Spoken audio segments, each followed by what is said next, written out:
আবারও দেশে করোনার আভাস আসতে চলেছে, যাতে দেশে লকডাউন হতে পারে। ইতিমধ্যে বাংলাদেশের বেশ কয়েকটি জেলায় করোনা সংক্রান্ত ব্যক্তিদের শনাক্ত করা হয়।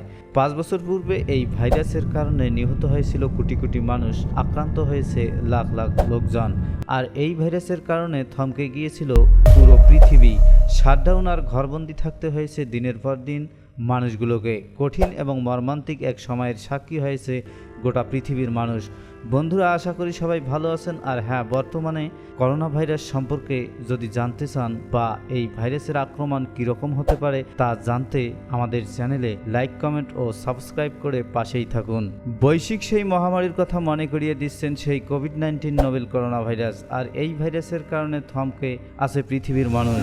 2019 সালের 31শে ডিসেম্বর বছরটির শেষ দিনে চীন থেকে একটি বার্তা যায় বিশ্ব স্বাস্থ্য সংস্থার কাছে।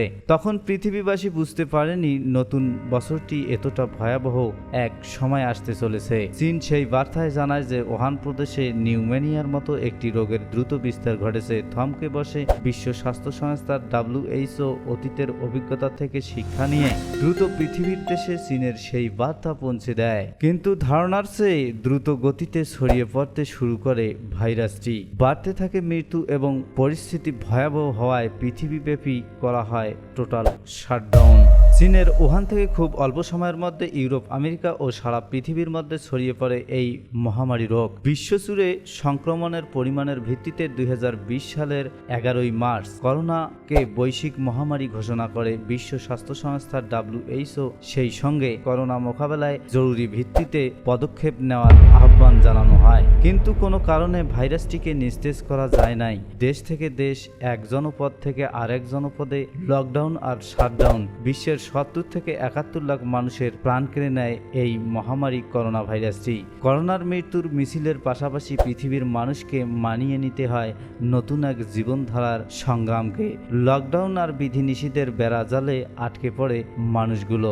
ঘরবন্দি জীবনের সঙ্গেও অভ্যস্ত হতে হয় কোটি কোটি মানুষকে। বাড়ি গাড়ির জানালা দিয়ে তারা এমন এক পৃথিবী দেখতে শুরু করেন যার সঙ্গে তারা পরিচিত ছিলেন না। তখনই বিশ্বজুড়ে জাতীয় নেতারা টেলিভিশনের পর্দায় হাজির হয়ে ঘরে থাকার পরামর্শ দিতে শুরু করেন। বন্ধ হয় তাদের বিদেশ সফর, সশরীরে নয় বৈঠকের আরেক প্রয়োজন ভার্চুয়ালি। চালু হয় বাসা থেকে অফিস করার প্রথা। শুধু তাই নয়, করোনার আক্রমণে থমকে পড়ে ব্যবসা বাণিজ্য, বিপদগ্রস্ত হয় বৈশ্বিক অর্থনীতি। বৈশ্বিক মহামারীতে রক্ষা পায়নি বাংলাদেশেও করোনা ভাইরাসের প্রথম আক্রমণ ধরা পড়েছিল 2020 সালের 8ই মার্চে। এরপর 18ই মার্চ প্রথম মৃত্যুর ঘটনা ঘটে। 2021 সালের 10ই আগস্ট দেশে একদিনে 264 জনের করোনা ভাইরাস আক্রান্ত হয়ে মৃত্যুবরণ ঘটনা ঘটে, যা ছিল পৃথিবীর করোনা ভাইরাসের ভয়াবহ দিনগুলোর একটি। শেষ পর্যন্ত করোনা ভাইরাসের বিরুদ্ধে রুখে দাঁড়ায় মানুষ।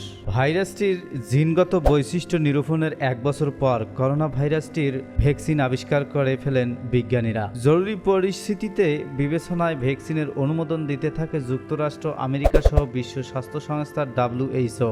অবিশ্বাস্যভাবে শুরু হয় পৃথিবীতে টিকাদান কর্মসূচি। টিকার প্রভাবে ধীরে ধীরে করোনা ভাইরাস সংক্রান্ত কমতে শুরু করে। পৃথিবী জুড়ে, বিশ্বজুড়ে বৈশ্বিক মহামারীটি যখন সমাপ্তির ঘোষণা বাকি, ঠিক তখনই পুনরায় আবির্ভাব হয় এই করোনা ভাইরাসের। আর বর্তমানে যদিও পরিস্থিতি আগের মতো তীব্র নয় এবং অনেক বিধিনিষেধও তুলে নেওয়া হয়েছে, তবে বিশ্ব স্বাস্থ্য সংস্থা WHO কোভিড-19কে এখনও একটি বৈশ্বিক মহামারী হিসেবে ঘোষণা করেছে। তাই নির্দিষ্ট করে কোনো শেষ তারিখ বলা কঠিন।